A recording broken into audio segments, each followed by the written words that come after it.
Judy wanted to be afraid, but she knew better. She felt the control he was exerting as the power built, a tidal wave of potency marshalling under the will of her fox in preparation for battle. It was beautiful. She was not prepared when he let it loose. There was no scale she could compare it to. Reality bent under the pressure. She felt concerned as it washed over her, but her worry was short-lived. The lust slammed into her. She fell to her knees holding her belly. She should have seen it coming. He was an incubus, but even that wouldn't have prepared her. Judy's head swam and roiled as wave after wave of power billowed out of the fox and into the world. As her head cleared, Judy noticed the others were faring worse. Finnick was on all fours, panting and gouging furrows in the concrete of the roof with his claws. Gazelle was standing, but only thanks to the wall of a stairwell behind her. The ungulant's thighs were pressed together and quivering as her eyes rolled up in her head and her mouth hung open. The howls and screams from the courtyard below were an anchor for her mind, and Judy pulled herself back to reality in time to see Nick in all his glory. His presence weighed down the world. His fur danced like flames. Power dripped from his eyes and he grinned with too many teeth, exultant in his freedom. For just an instant, his 6 wings flashed into being and were gone, leaving an afterimage in her mind. His spear appeared and he stood, regal and terrible, looming over the world as a god looked on ants. He offered a paw to her and Judy took it. It took everything she had not to climax at his touch. If she did, there'd be no coming back and she knew it, so she gritted her teeth and forced down her desire. "Impressive little angel," the fox crooned. Judy shuddered. His voice was pure honeyed lust. "When this is over, I'll show you impressive." She felt his smile turn hungry. "I can hardly wait." Judy wobbled to her feet, shaking her head to clear it. "What did you do?" "Alas, nothing to worry about." He stretched, drawing her eyes. "I pulled everything within 10 miles out of time. It'll keep the damage contained. But if Lollipop wins, well." "A stopgap," Gazelle rasped. "Will it be enough?" Judy glanced at the cursori and was surprised at the resilience of her fellow. She was shaky but steadying. "Reality will hold," Nick assured them. "This spell will reinforce it, but we don't have much time. We have latitude but need to move quickly." Finnick's pained voice cut in, "Then let me help, sire." Before anyone could respond, the tiny fox opened his maw and roared. The mountains echoed and the heavens shook at the fury of what Judy had always assumed was an imp as the tiny vulpine twisted and changed, growing at a terrifying rate. In a matter of moments, Finnick was 11 feet high at the shoulder with enormous horns curling around his ears and jutting forward by his jaws. The roof groaned under his weight. Nick could only blink. Judy was staring slack-jawed alongside Gazelle. Finnick was enormous. This day just kept getting stranger. Nick snorted. "You weren't just employed at the palace, were you?" Finnick wordlessly shook his huge head. "What was your position, I wonder?" The flat look Nick got for a response confused him. Judy breathlessly grabbed his paw. "He can't speak in that form." "Of course," Nick grumbled. "And the only other person who would know is Lucifer." "Who just happens to have left his memories with you," she commented. "Remember?" "This is hardly the time," Nick retorted. Gazelle cleared her throat. "Call me crazy, but I think it's a little bit relevant." "Don't you?" "Down the rabbit hole," Nick groused. "You'd have to be quick." He closed his eyes and reached for the knot of memories that weren't his own. It was a peculiar feeling coupled with a burning sensation from the scar on his chest. Surprisingly, the knot shifted and shuffled, pulling the knowledge Nick wanted to the fore. His eyes snapped open. He was my father's personal bodyguard and war mount. Finn lifted his chin, exposing the collar. That was his mark of office and allowed me to serve my master at my full strength. Now it stabilizes him so he can serve again. He smirked, albeit mutely. After a long breath the devil smiled. "I think I like that collar where it is." The relief from the fennec was palpable. Judy couldn't stop herself. "I'm sorry. Finnick, I thought you were an imp." "We all assumed." Nick replied in his friend's stead. "He never corrected us." Judy shook her head and sputtered, "Then what in the 9 hells is he?" "I'd comment on your vocabulary, Carrots," Nick commented, annoyed. "But I want to see the look on your face." Before she could snap at him, he plowed on, leaving her speechless. His mama was a behemoth. Finnick huffed a laugh. And Daddy was a thunder beast. Judy wanted to ask, but Gazelle beat her to the punch. "Does that mean his grandmother is?" "The Leviathan," Nick supplied. Judy staggered as though the world was tilting under her feet for a moment. Gazelle seemed awestruck, but moved to place a hoof on the massive demon's side. "Don't worry," Nick assured them. "He's the runt of the litter." Before the situation got any worse, Judy clapped her hands. "All right. Topics for later. Right now we have a battle to win. They're distracted and confused down there, but that won't last. We need to move." "Indeed." Nick turned to her. "We do." She met his eyes levelly. "Yes. You and me." "Me and Finnick," Nick corrected. "Not you." His tone grew severe. "Not yet." "No," Judy squared her shoulders, ready to fight. "I am not sitting this one out." His face was soft in contrast to his tone. "Judy, you have a job to do." "We all do," she barked. "It's time to end this." "No. You need to understand the Empyrean while we hold them off." Nick drew himself up, marshalling his powers. Judy goggled. "What? No. Your power is the one that can end this."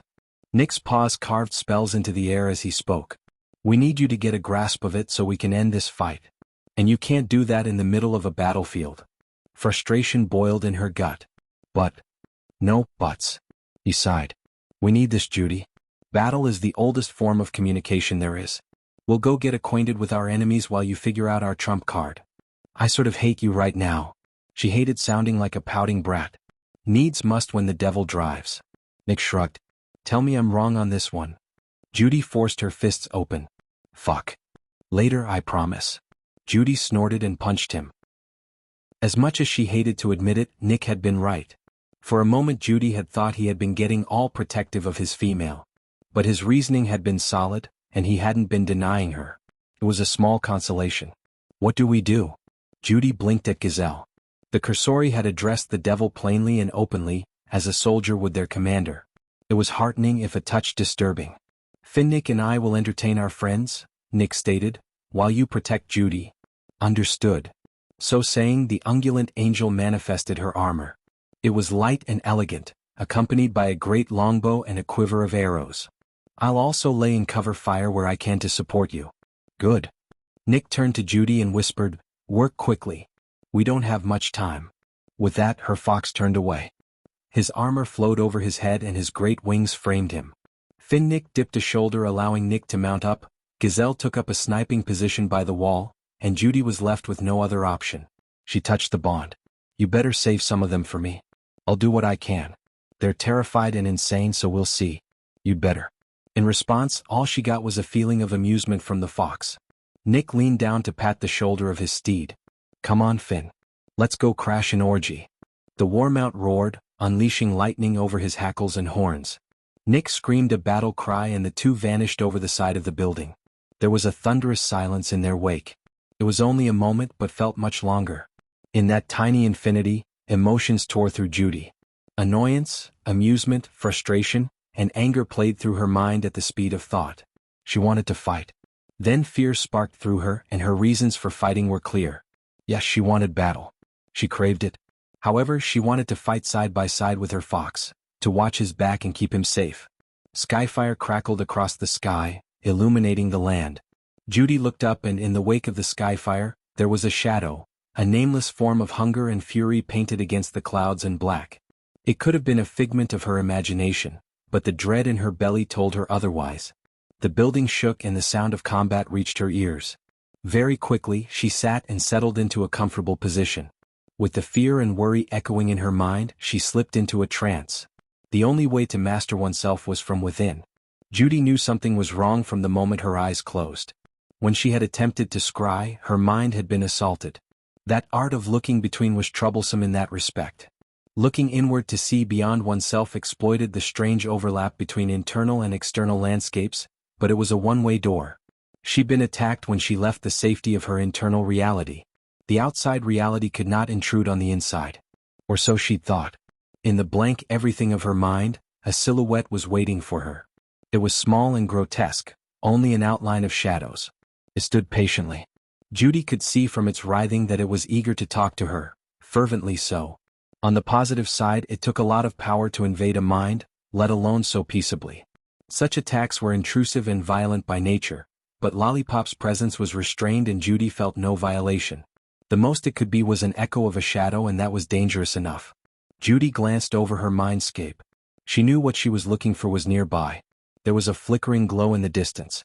She couldn't get to it without provoking the form waiting for her. It was quiescent, if fidgety, but there was no guarantee it would remain that way if ignored. She approached carefully, well on her guard and ready to flee instantly. Whatever happened, she was adept at mental combat and they were on her turf. "What do you want?" Judy addressed her visitor. "You called for help." It tilted what passed for its head. "I answered." She sneered. "I did no such thing. It was only moments ago." A table and 2 chairs appeared, and Lollipop gestured for her to sit with a tentacle. "You've been begging for eons." She carefully slid into her seat. "Aha. Your futures sing and scream through my mind," it crooned as it sat as well. "Just as you sing and scream within them." Judy idly checked her nails. "Metaphor isn't doing you any favors." The shadow form shivered happily. "It's no metaphor, little light. You are a choir of suffering and ecstasy, begging for death." "Futures plural," she scoffed. "How can I have more than one? Not all things are set. There is, give to your fate." It leaned forward entreatingly. "And mine." Judy leaned back. "Get to the point." "I have come to answer your wish." The figure wriggled and oozed. "You beg for oblivion and I will grant your request." "No thanks," Judy replied mildly. "And I haven't wished for anything." Lollipop shook its head. "Not yet." "Is it just me?" Judy's voice dripped sarcasm. "Or do you seem saner here?" 2 long arms spread in a grand, gelatinous gesture. "This place is between. There is no room for misunderstanding in between." "I spoke too soon." Judy huffed. "Let's hear it. What do you want?" The form dripped in silence before answering. "Free me." She didn't miss a beat. "Not happening." "I will be free." The form bubbled, heat coloring its words. "Do it now and I will grant your wish." "No, you won't. Not now, not ever." Judy crossed her arms dismissively. It growled. "Release me." I said no. It turned simpering. "I am not your enemy." Judy couldn't help the eye roll. "Are you the same entity that's trying to break into reality?" "It's out, not in dot." Several limbs slithered as the shadow shifted in its seat. "Big difference." She fought down the urge to rub her temples. "You're trying to break reality. Therefore you are my enemy." It leaned forward, entreating. "I am offering you the peace you desire. By going back to your cell in Tartarus?" "Perfect. I accept." She clapped her paws in dramatically feigned delight. "No," it stated with finality. "I will be free. If it is by your hand, so much the better, but that is not what I would spare you from." She sighed. "From what then?" A claw punched into the tabletop. "From your mate." Judy grunted in disgust and stood to leave. "Your fate is not yet sealed," it pressed. "End him and spare yourself. And free you in the process, damning creation and all my kind?" Judy clicked her tongue and smiled. "I'll pass." The shadow heaved and snarled. "And accept your end as a warden whore?" She paused and turned to face the shadow. When Judy looked back, she saw the shadow had shrunk. It was now an image of herself, but quintessentially wrong. The form was scarred and blackened, with hollow eyes and sallow cheeks. The wings were tattered and branded, ichor oozed from old wounds and dripped from her eyes and mouth. Judy scowled in distaste. "You're looking tired there, Lollipop. It's taking a lot out of you to be here. Are you sure you have the strength to spare? You will fall. This," it snarled and gestured to itself, "will be the conclusion of your journey. In the end you will be cast adrift. Your children shall be abominations, writhing forever in the depths. They shall rise and destroy all you hold dear. Leave. No. You'll see me in the flesh soon enough and you're almost spent," Judy sneered as she stood. "Save your threats for when we're face to face." As she turned away again, the thing spoke, this time whining, almost pleading. "I've seen many things in all possible futures, but you are an anomaly. You have vile silver-white wings and black feathers. Birthed monsters and saints. But which are you? Which will you be? Why can I not see you?" She snorted. "I thought you could see everything." Lollipop whimpered. "Once. Less now. More again soon." "And we're back to riddles?" Judy groaned. "Your mate is more a monster than I could ever be. Your love will blind you and his will break you. You will beg for the release of death." Her withered doppelganger screamed and begged. "Destroy him before he speaks your name, or you will face all of time and more battling the serpent in the sun. Then you will be his Tartarus." A trill of unease flitted through her mind and was squashed. "You're ranting again. Ask your vicious little candle then." Lollipop spat, gesturing towards the blue glow in the distance with a mangled limb. If you believe I lie, so be it. But that blessed fire of yours will speak the truth of it. Ask before your broken spirit heralds creation's subjugation. No one will be safe. Not you, not the mortals. Not even your offspring. Ask, little angel, and despair. Judy stood for a moment in the silent expanse, unsettled and annoyed. As if the strange threats and warnings hadn't been enough, now she had to talk to the Empyrean. That was all she needed. Mastering the power she'd inherited was her goal. She didn't want to have a conversation with it, let alone convince it or negotiate or, heavens forbid, have to build a relationship with it. Her life was complicated enough with dating the devil and the apocalypse looming. Head throbbing, Judy marched in the direction of the blue glow, grumbling with every step. As she walked, the glow shrank. Instead of an inferno, Judy found a small ball of flame, roughly the size of her palm, floating above a simple pedestal at chest height. Huh. She leaned down to peer at it. It's so small. Says the pint-sized juggernaut, the ball retorted, startling her. Don't you know that size and power don't always match up? Of course I know that. But you're supposed to be great equalizer against that thing. Judy vaguely waved over her shoulder. I don't see it looking at you. I'm a fire, oh my bearer, the fire commented as it floated to eye level. You want me big? Feed me. She eyed the little orb skeptically. Feed you what, exactly? Anything. Well, anything you don't mind losing, the fire stated conversationally. Your predecessor fed her love for her bondmate, her emotions, love, morality. Look how she ended up. Judy grimaced. That's a stark truth. I think she assumed those were what sustained me. The orb pulsed in what Judy understood to be a shrug. There's no such thing as getting something for nothing, and I am no exception. Just how naive can you be? At that moment, the orb flared and grew. In the span of a breath, Judy was looking at a mirror image of herself composed of ethereal blue flames. We need to talk. Awkward turn of phrase, Judy let slip. Her blue double regarded her, unamused. About your predecessor and repeating history. What do you mean? Judy replied uncertainly. The fire paused, seemingly weighing its words. Corruption is never fully removed. Even if your fox ascends, he will always be an ascendant demon. His wings will never be fully white. I can keep him in check. I matched him already, Judy retorted, defiant. Yes, in that den of his. You fought with him on equal terms. Well done. The flat tone conveyed nothing. How are you at fighting yourself? She balked. Excuse me? The fire pulsed. The bond you share is a conduit that goes both ways. You share more than just each other's strengths. I figured that part out already. I'm getting more sarcastic by the minute, Judy snarked. And ruder. But that's a separate matter. The fire sighed. The corruption in him will bleed across the bond to you. I've been burning it out of you while I've waited for you to get your tail in gear, but that's going to cost you. She blanched. So you've already been feeding on me? On your power, yes. Don't worry. I only took a nibble here and there and you have plenty. I only took enough to keep the pestilence on the other side of the bond, it assured before turning grim. If you complete the ceremony, it'll only be a matter of time. Even if I take power from you and him, you will eventually be infected with it irretrievably. Fear trickled into Judy's mind. What about him?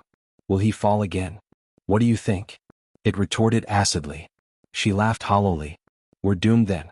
There's no way out in the long term. Now I didn't say that, did I? The blue Judy checked its nails. Irritation blunted the wave of elation. There's hope? Of a sort. The fire faced Judy squarely. Listen up and listen well. Your bond with him isn't a small thing. It means a soul bond if you complete it, and that's eternity whether you like it or not. The hell are you talking about? I love him. She slapped a paw over her mouth, but the words were out. Yes, you do. It lifted a perfect eyebrow. But will you still love him in a few million years? Million. Eternity, rabbit. The fire lifted a finger. That's how long your battle will be, fighting the corruption in him and yourself. That is a dangerous proposition. There is a very real possibility that you will both end up utterly ruined. Judy felt herself deflating. And where in any of this is there hope? You aren't in this alone. Let the statement sink in. Test his resolve. He'll know what you know as soon as you open your eyes. But understanding it? That will take more. Help him understand. Judy raked her paws hard over her ears. How? You're warriors. The fire retorted. You have your own language. She rubbed the bond mark on her paw. If I can't, then history repeats itself. The fire shrank to a small orb again and pulsed a shrug. You two end up like Aurora and Lucifer. And all that is will be consumed. She clenched her paws, staring down the fire. And if he's resolved? You'll face a future of labor and sacrifice in the name of preserving creation in all its forms and majesty. There are no happy endings for creations like us. The orb returned to its pedestal and sat unmoving as Judy digested its words. Nick felt right at home. He felt odd admitting that. It was both true and disturbing. The little slice of the mortal plane that he'd sectioned off was closer to a pleasure garden in hell than a hospital courtyard. Between his sex-soaked power and Phoenix roar, the population of the courtyard was either panicked or distracted in whatever way their fractured minds could interpret lust. Nick hadn't seen such a display of misdirected desire since the arena. That didn't stop them from mounting resistance, or him from striking them down. As much as he wanted to simply vaporize the lot of them while his spell held, that wasn't the point. He was buying time for Judy to get her act together with her new toy. That said, he was enjoying himself, if growing increasingly bored. Finnick was having a blast shredding anything in reach or throwing lightning around, and it was gratifying to see angelic fletching sprout from the head or heart of an enemy. The little Cursori was clearly plying her skills as an archer. However, that was the extent of his pleasure. The small fry he was eviscerating were no challenge, not even the devil's. A spark of pale violet flame or a flick of the wrist would see them vanish from existence or fall to bloody chunks on the ground. In his mind, Nick kept recalling his duels with Judy and the fun they'd been. She'd grown so much in the time since he'd first met her. By comparison, the mob he was facing now was underwhelming.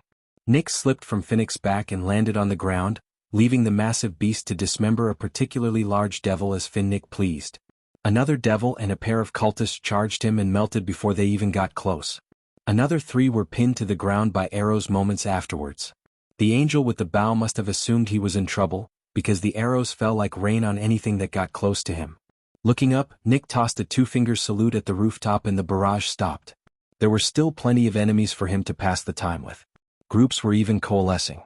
There was a chance he might not be bored to death. Then Judy hit the ground and the whole game changed. He felt her awaken but was instantly shut out. All he perceived from her was a jumble of emotions. There was no time to think about it, however, as the rabbit launched herself from the rooftop and slammed into the battlefield. Her form was wreathed in light blue flame and a tongue of darker fire danced on her forehead. It was beautiful. Nick felt her strength and tried the bond, but she held it shut. As she walked towards him, her face wasn't the determined look of a soldier focused on their task. She looked resigned, pleading, almost afraid. There was a reason she wasn't letting him in. All he could do was follow her lead and trust her. They stood back to back as the remains of their enemies collected themselves. This was what she wanted. Then, naturally, they just had to be interrupted. The ring of lunatics and monsters surrounding them stilled and parted. Nick felt his angel tense next to him and the intensity of the flames around her grow. She was angry. "Are we all here then?" the latest avatar of Lollipop boomed. "You've never been all here, buddy," he quipped back. Judy didn't say a thing, which concerned him. At the very least, Nick had thought she'd say something defiant. It was her nature. And yet all she did was seethe. There must have been something about this particular shape that upset her. Nick amended his assessment to badly upset her, as her fires continued to grow. The massive water buffalo was dressed in a ratty cassock and priest's collar, covered with suppurating flesh and carrying a grimy book. A festering slash across its arm was festooned with small tentacles. Nick saw the look pass between Judy and the abomination before it smiled. No good would come of this. Lollipop was baiting her and was not being subtle about it. It opened its mouth and cheerfully proclaimed, "Dearly beloved, we are gathered here today to witness the—" "Oh, shut up," Nick barked. "Impatient for a bridegroom, aren't we?" the buffalo crooned, smugly. "Not a surprise considering you've already tasted the honey pot. Pity the blushing bride can't wear white. Is that book you've got an anthology of clichés?" Nick asked mildly. Lollipop cocked his head. "How did you know?" Nick had to blink. "You've got to be kidding me. This place has so many rules," Lollipop whined. "I prefer to think they're guidelines." Judy growled. A dagger flared into being and it flew from her paw at the avatar of their misfortunes. Nick had to admire her gall right up until Lollipop caught it. "Temper, temper, little angel," the abomination crooned. "It's temperature, moron." Judy smirked viciously and snapped her fingers. Blue fire lashed out from the dagger in Lollipop's hoof, engulfing his hoof and forearm. The monster screamed. Nick felt a flare of pride. his angel bearing her fangs, and so deviously, was a thrill. "Is that how you want this to go?" Lollipop spat. Tentacles sprouted from the burned stump of his forearm. "As you wish it, Angel. Buckwheats. Buckwheats for everybody." The water buffalo waved an arm and the ring of his minions around the pair screamed as one and collapsed. Nick watched in mild distaste as the bodies of the cultists and devils surrounding them liquefied into a pudding or gelatin-like consistency before meshing together. Within moments, they were the 100 or so vaguely mammalian forms were reduced to a few dozen masses of flesh and limbs, which were, frankly, far more menacing. They had room to fight and Nick was sure they'd handle their situation handily. Between the two of them, they certainly had the power to mop up, despite whatever surprises Lollipop had in store. That said, he was astonished when Judy stepped away, turned to face him and came to guard with her short sword and buckler. "Carrots, what is this?" Nick chuckled weakly. Her face was set as she leveled her sword at him. "This is necessary." Lollipop's laughter cut through the moment. "Yes. Oh yes. Necessity. Glorious, convenient necessity." "Shut it, pussbag," Nick snapped. "This isn't about you." He ignored the resulting babble and paced back from his angel. "Turning on each other is necessary? I don't blame you, but you could have waited until we'd beaten that." "I'm not turning on you," Judy stated calmly. "Aha," he replied warily. "What is this then?" "You need to understand," she pressed, "and this is the only way I know that you'll get it." Nick's confusion melded into annoyance as Lollipop laughed and crowed, "Yes. Listen to your wife. Communication is so important in a marriage." "Does he ever shut up?" Nick growled. Her eyes met his. "You have a more important conversation to focus on, Nick." His head cocked. Something else was happening, something he wasn't fully grasping. Her smile was watery. "The oldest means of communication there is, no?" She added a wink and Nick felt her press on the bond. He came to guard with his spear, knowing something was about to happen. He felt the bond open a crack and a wave of love came to him with a message. "Don't hold back." Judy knew her fox was flying blind. She'd set it up that way. They circled each other cautiously but she could feel his disbelief. He wasn't taking this seriously yet. It was too strange a circumstance, too silly a turn of events. She could also feel nothing beyond his disbelief. He was holding the bond closed just as much as she had been. She kicked herself mentally but it was only to be expected. She'd shut him out at first to set up a moment where they could talk freely, and now he was hesitant. It made sense. All she had to do was get him to open up. It was up to her to make the first move. The ring of devils around them tightened up to enclose them, but otherwise kept their distance. Lollipop was apparently buying into her strangeness. For once, Judy was glad their enemy was a raving lunatic. It was working in her favor. Nick tossed out a jab which she batted away. There was no force behind it. He was testing her, teasing her to get a reaction. In reply, she danced in close and sliced at his stomach. He quick-stepped back and swatted at her with the butt of his spear. She caught it with her shield and slid down the haft, hoping to crush his fingers, but he dodged away again. Nick was getting the idea. He was less laconic in his stance but still not convinced. It was enough, however, and Judy pressed her attack. She built her offensive slowly, playing to his preferred tactic of drawing her in. She waited for her chance, falling into his pattern and giving him every opportunity to play his hand. Finally, she overstepped into a lunge and he struck, batting her forward from behind. Judy rolled into the gentle, almost tender shove from her fox and repaid him. She swept through her roll and kicked his foot out from under him. As he fell he struck at her and she dove away from his spear, but it was only a warding action. She closed the distance again. He slid up to a knee in time to parry and she hammered his guard with her sword. She strained against his strength. She could see his arms trembling and smiled. Seeing her chance, Judy pressed hard on the bond and sent a word. "Please." Nick did not understand. His confusion and frustration grew with each pass he and the rabbit made at each other. He tried to fight with kit gloves but had been disabused of that idea.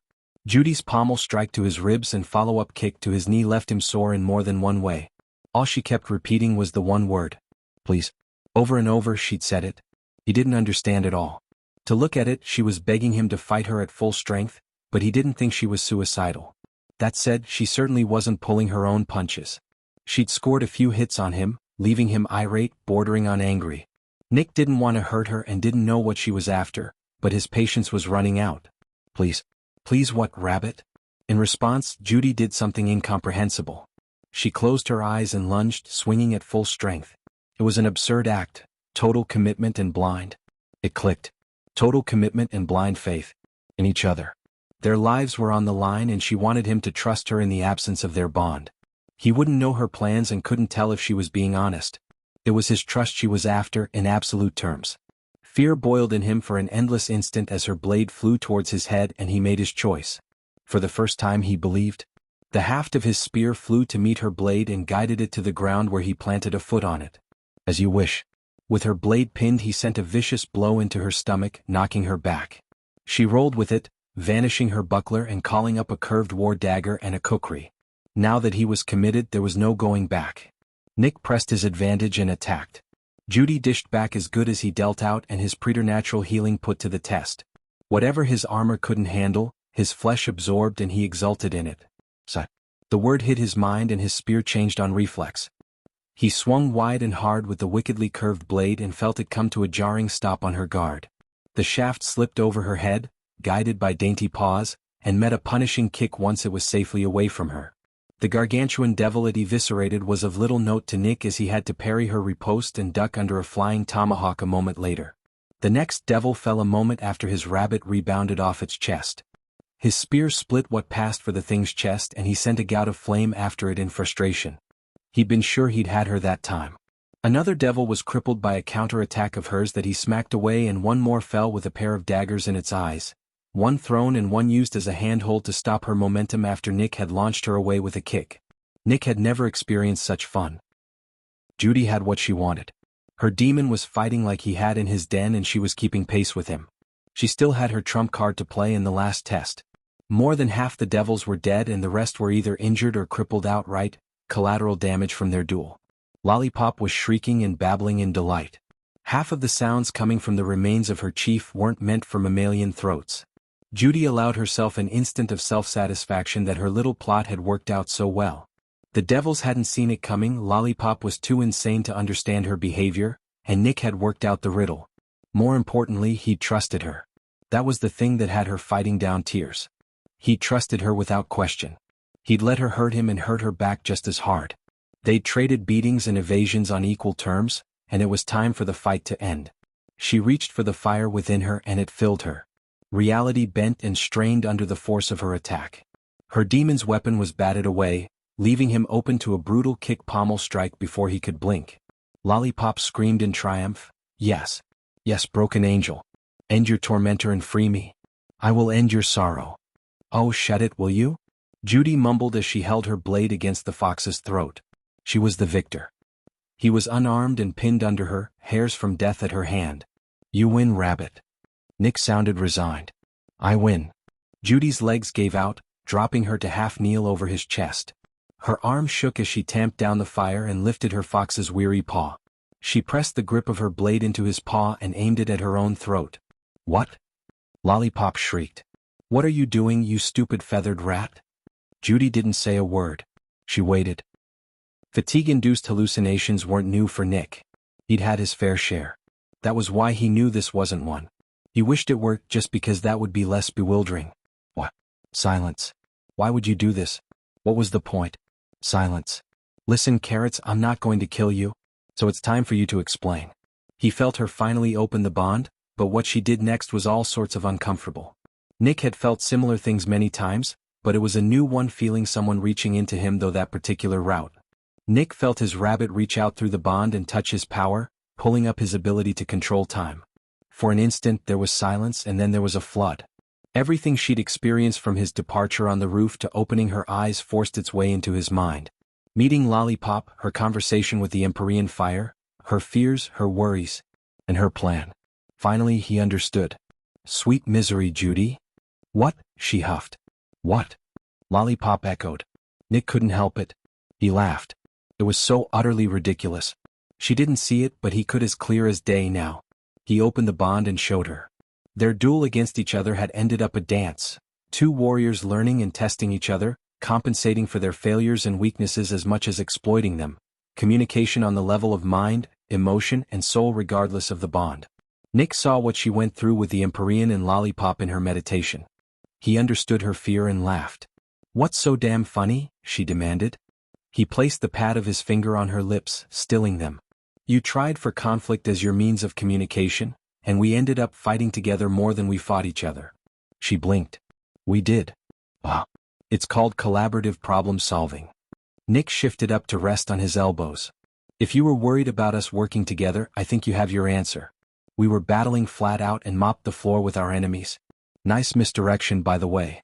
Judy shook her head. That just means we were in an impasse. And accidentally beat the stuffing out of our enemies while we were at it? Nick lifted an eyebrow. That is the goal, is it not? The divine keeping the devil in check and creation defended. Her eyes goggled as though she couldn't believe her ears. Well, yes, but... And we both know you could have killed me back there. If the worst happens, you can save the world from me. He winked up at her. I think that's enough for us to work with. Is that enough, though? Fear and hope warred across her features. He smiled and saw her calm. I've seen plenty of marriages work with a lot less. No, Lollipop gurgled. Nick snorted in irritation. The few devils that weren't destroyed had fled, leaving the one nuisance to address. Lollipop would be the hardest to kill, despite looking more like a convulsing blob of necrotic pudding than a mammal now. It ranted as it rotted. No. Creation must burn. The heavens must fall. The pillars of being must crumble. The turtle be made into soup. Judy helped Nick to his feet, keeping an eye on their enemy. She fought the urge to back away as Lollipop writhed and grew, sprouting tentacles, limbs and claws as it expanded and absorbed the bodies that littered the ground. A cultist that had been playing dead shrieked and a wounded devil gurgled in distress as they were engulfed. Lollipops spread and expanded until they were hemmed in by a crescent of putrid flesh. Dozens of eyes opened and closed across the expanse, swimming across the surface like fish, bobbing to the surface and disappearing. From the center of the meat, a blob forced itself forward and it cobbled itself into the shape of a vaguely mammalian face. It looked like it was formed by a mind that had only heard them described third hand and not understood. 3 mouths split the cheeks. Last chance, little angel. And the fox and free me. Or suffer for all time. Judy felt Nick at her shoulder. Judy, this isn't good. What do you mean? We don't have a lot of time left. I can feel my spell weakening. How long have we got? A few minutes, maybe. We're both tired and that thing is fresh as a daisy. We have my fire. That can kill it. This is going to take both of us, sweetheart. Judy glanced up at her demon. The look on his face said it all. You have something planned, don't you? You did from the start. Yep. It's time to play our trump card. What do you mean? It's the opportune moment, rabbit. Time for the next big step in our relationship. Do you, Verna? Her heart soared at his words. Judy could only smile up at her little slice of hell. I do, Tiberius. The moment the syllables left her lips, Judy felt the bond open and deepen in ways she'd never dreamed possible. She felt him. All of him. The long years, the patience and cruelty, the stalwart loyalty and childlike wonder. Layer by tangled layer, her fox opened up to her down to his root, where she finally saw him. A fallen guardian seraph and a raging ocean of power held in check by an equally titanic will. He was terrifying. He was beautiful. He was hers. Golden light spilled from his hand as he took hers. His bond mark shrank to form a simple, elegant band on his finger. Hers mirrored his, glowing with the light of sunset and dawn. Their lips meeting hadn't been part of the plan, but he couldn't have stopped it if he wanted to. They were grimy, covered in filth and sweat. The only witness was a mad homunculus which was actively melting into a puddle of tortured flesh. Nick was flat on his back and neither of them were the better for wear. He wouldn't have had it any other way. Power flowed between the two. Nick felt his strength and experience mingle with Judy's flexibility and prowess. It was a heady feeling. The realization that they were equals and stronger together than alone, or even in combination, slowly dawned on him as his strength returned and grew. As a pair, their power far exceeded the sum of the parts. When he opened his eyes, blue flames danced on his fingertips. Judy wanted to shout and scream and laugh until she was crying. She didn't know what to do with what she was feeling. Power flowed higher and harder, filling her and blunting the pain of her injuries. She felt wonderful. Then she saw her fox start to change. His golden wings lightened to an ashen white and the darkness in his power vanished. As she helped him to his feet, she saw his armor was no longer a twisted mockery of flesh. Instead, the hard, cold, clean lines of the raiment of the guardians adorned his frame. The only difference was the crest on his chest. The crest of the throne of heaven was replaced by a sigil she didn't recognize, but she didn't need to. She knew it was his mark, the mark of her husband. Honey? Yes, darling? he replied. She couldn't help but grin. Let's clean house. Nick smiled at her with a small bow. With pleasure. Lollipop erupted with laughter. I won't fight you. Sure you won't, Nick retorted. I don't have to, but I will if you insist. The distorted face hitched in a shrug and the features began to drift across its surface. I've already won even if I am blind to the victory. Judy eyed the writhing mass looking for an opening. You assume an awful lot. Assumption is the blood of fools. You should know that after birthing of so many. The face's many eyes fixed on her. And seeing so many die. Your delusions never cease to impress, Nick cut in as his spear manifested in his paw. You will call to me, angel. Lollipop continued, ignoring him. You will beg for release and I will answer.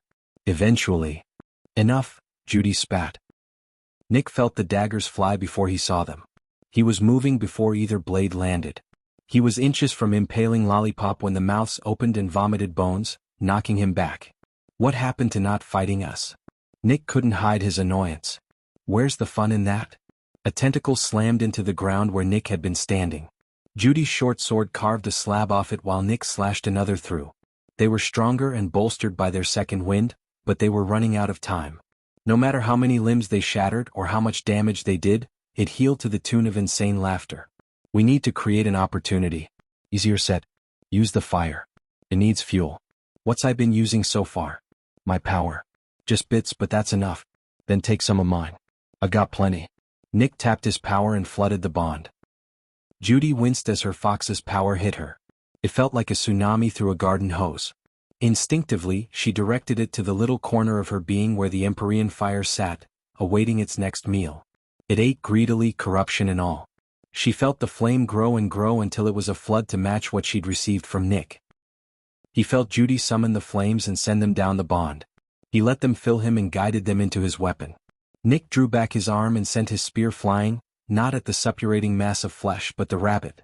In a burst of fire, she spun out of the way in sync with his attack. One foot caught the haft of the spear and redirected it, the other she slammed into the butt heel first. Lollipop only had time to grasp the misdirection before the spear slammed into its body. It drove through, straight to the concrete and stuck there, pinning the monster and filling it with cold, blue, purifying fire. As flames engulfed the monster, it shrieked. Set me free. Nick closed his eyes and reached out to his spear with his will. The work was not done. The flood of power from his mate flew through him and his spear into the monster. He opened himself as a conduit and rode it as it chased down the corruption through the ether. Nick sped it on its way. The fox hunted with the flames, scouring every shred of it they could find, all the way back to the source. He recognized the place, a room carved from the obsidian fundament of hell, encrusted with Tartarus diamonds and carved with layer upon layer of spells, the door to Lollipop's cell. One of the locks was just a hair out of alignment. Nick sent the fire to scour the room and was gratified at the shriek of pain he received in return. Judy sat with her mate in the aftermath of the battle, dangling their feet off the bridge from the hospital to the mainland. His spell was long gone and the world had returned to its rightful pace in time. There were bodies littering the ground and an unholy amount of cleaning up would be needed, but that was a worry for another moment. Right then she needed a quiet moment with her mate. The fact of that word made her pause. She was married, soul-bonded in fact, to the devil. She was the first angel since Celestine to complete the bonding ritual and with him. Judy's eyes fell to look at Nick's paw, where the pale golden bond mark rested. Her own mark tingled on her finger and he nudged her. You okay? She hated to ruin the moment but she had to ask. Nick, do you really think we can make this work? All joking aside, this isn't going to be easy. He laughed wearily. Nothing worth having ever is. I'm serious, she persisted. Nick eyed her, unconcerned. How long did I wait to get my revenge on Buffy? Yes, she prodded his ribs with her elbow. Your patience incarnate. He swatted at the offending limb. We'll get you lessons. Judy giggled, leaning into her husband's arm. The quiet stretched for a moment before Nick's chuckles broke the silence. What's funny? She asked. You. He snickered. Happy ever after. I mean really, Rabbit, I thought you knew better. She pulled back, looking up at him. What do you mean? Happiness is transitory. It never lasts. It can't. He smiled down at her. But it can always be found again. Judy leaned back skeptically. That's kind of a stretch, isn't it? If you're willing to work for it, I'm game, he replied glibly. She gripped his arm. You sure? His paw landed on hers. We only have eternity to get it right. But you really think we can? She pressed. Nick sighed in fond exasperation. Judy, it only took a few billion years, 2 passes through hell, and a near apocalypse for me to meet you. We've got long odds covered. Someone behind them cleared their throat, which pulled their attention from each other. Gazelle approached with Finnick padding along in her wake. No sooner had Judy stood than the cursori kneeled. Really? Judy groaned. We have to start with this nonsense already? Of course, Lady Divine, the unguent replied. Judy looked to the Fennec. At least you won't bother with this nonsense. Finnick sneered through his smile. I bow to no one but my master Toots. I'm right here, buddy, Nick drolled. Talk to me when your tail is on the throne, devil apparent, the imp countered. Judy laughed.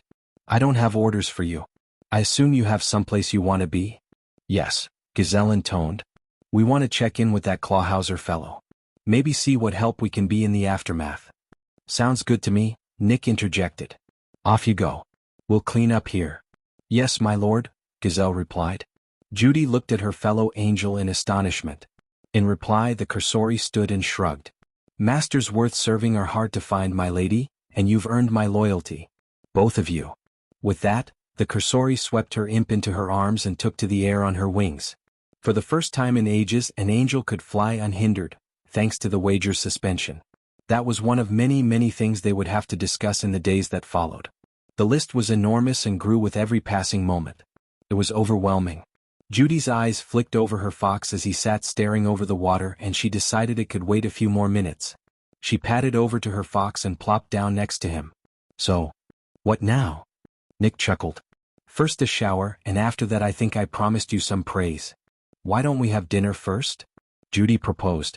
I'm starving. Nick stretched. How about dinner and a movie? The Masked Fox is out at the Classics Theater on Fern Boulevard. And then the diner? Judy suddenly felt invigorated. Nick clicked his tongue, chewing it over. I'm not feeling that right now. How about something different? Try everything, right? She was feeling better by the moment. A voice cut through the air that was deep and resonant but achingly soft. A wise choice. Both their heads snap up to see a jackal in a tweed jacket with dark slacks leaning on a peculiar-looking cane. His ears were unusually long and sharp-looking, his expression mild and composed. A surprising sight, considering they were in the middle of a battlefield. And you are? Nick inquired cautiously. I have more names than I care to recall, the jackal replied blandly. That's terribly unhelpful, Nick commented. Why are you here? Judy ventured. Official business, the well-dressed Canid stated, quickly amending, not with you. Judy nodded, glancing at Nick. Oh good. And what is your business exactly? My own, the thin Canid replied. However, I do feel obliged to thank you for resolving this little issue with Mother. Mother? Nick asked incredulously. It's a long story. One I do not have time for at present. Suffice it to say that I owe my existence in part to the being you just met. He set a small box on the ground by his feet. Here are the tokens of my thanks.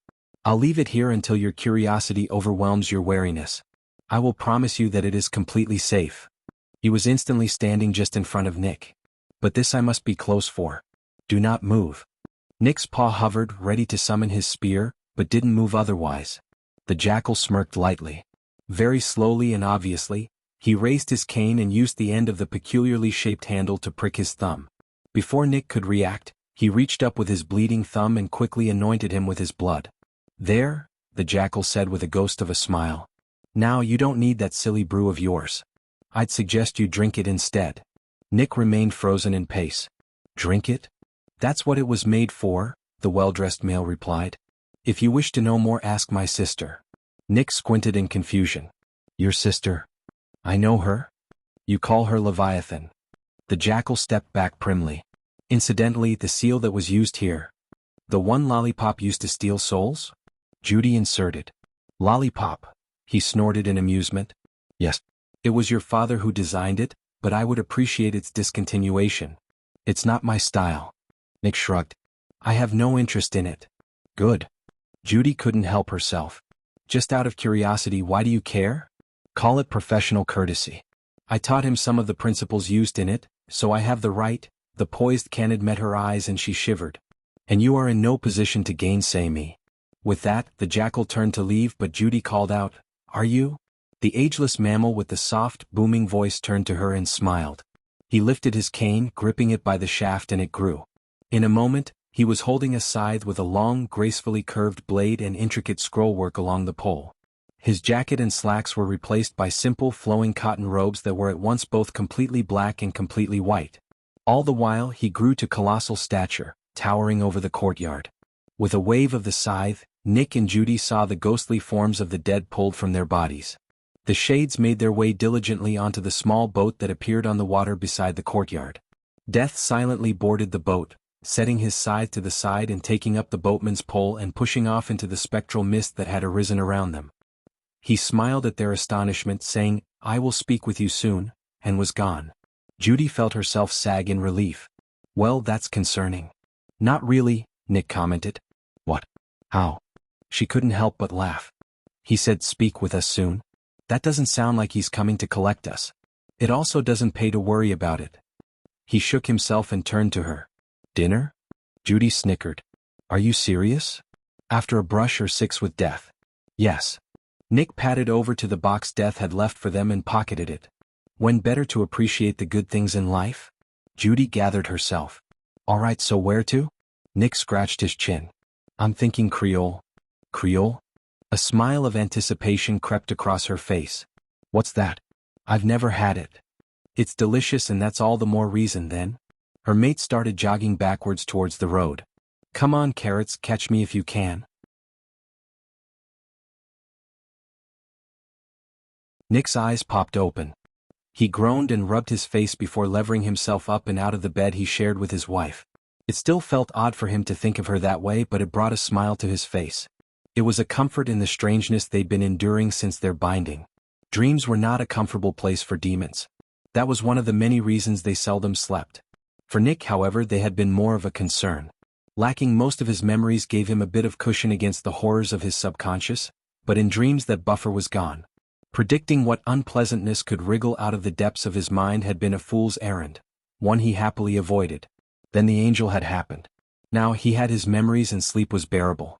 The burden of his mind was less painful as it was no longer his to bear alone. Unfortunately, the same ordeal that had given him his rabbit had provided a further complication. Or two. The periodic intrusions of the Empyrean fire into his consciousness was not something Nick enjoyed. He already had the remnant of Lucifer rattling around in his head, so another voice was just a nuisance. The interruptions always came at the most inopportune of moments. Water flowed from an ewer into a stone cup in his paw as he heard the sheets rustle behind him. "The dreams again?" Judy asked blearily. Nick grunted the affirmative. "That and Lucifer. What was it this time?" He heard her paws on the flagstones accompany the words. "All I got was some kind of blueprints." That was his dissertation on the construction of Tartarus. Exactly what we needed at. He glanced at the clock on the wall. 2:47 in the morning. "We're lucky, I guess. We each only get one of them full blast. I doubt I could handle 2. Judy sighed and filled her own cup. "Mine was a commentary on infrastructure changes we should implement once we've claimed our thrones." "Riveting." Nick's tone was sardonic, but worry took root in his mind. "Let's try to get a little sleep while they're both distracted." "Probably wise." She laid a paw on his arm. "I know this was supposed to be our honeymoon, but we have too much to do. Still, we had 3 good days off." Nick shrugged. "Once heaven and hell are sorted out, we'll take a vacation. Maybe come back to the mortal plane for a breather?" "I'd like that." Judy held up a finger. "But a working vacation." "Really?" Nick groaned. "Couldn't we just lounge on a beach? We'd both get bored." "I'm not saying we need to do anything huge," Judy assured him. "Just a little light work to keep us sharp." Nick huffed a laugh and curled around his little angel. "We'll discuss that tomorrow. After breakfast." She cooed as she settled in. He smiled as his paw snaked across her belly. Might be a late breakfast. All he got in return was a hum of satisfaction. Moments later, Judy was breathing deep and peacefully. Nick, on the other hand, struggled. They'd each had their evening's discussions, his with Lucy's simulacrum and her with the fire, but Nick had seen something else as well. Just for a moment he'd seen a desolate plain with a figure standing over it. As is the way of dreams, nothing felt real or false. Everything looked as though it was under moving water, shimmering and indistinct. As he approached, the figure's details resolved slightly, momentarily solidifying before growing shadowy again. The wings were huge, featherless and obsidian black. He wore worn, dusty armor and carried himself proudly despite a haggard demeanor and obvious weariness. The staff he leaned on was thick and carved. It felt familiar, but the details remained foggy. Finally, in that endless moment, Nick saw his apparition's face. He was willing to write it off as a dream until the figure turned to meet his eyes. The rest of his perception bled into murk, leaving the face of his visitor crystal clear for one heartbeat. Nick felt as though he was looking into a mirror. The other fox was his spitting image. The cheeks and muzzle were the same as were the brow and ears, practically identical in every way. It was the eyes that unsettled him. They were cold, hard and hollow to the pith, but the part that scared him was the color. They were a brilliant amaranthine. Just like Judy's.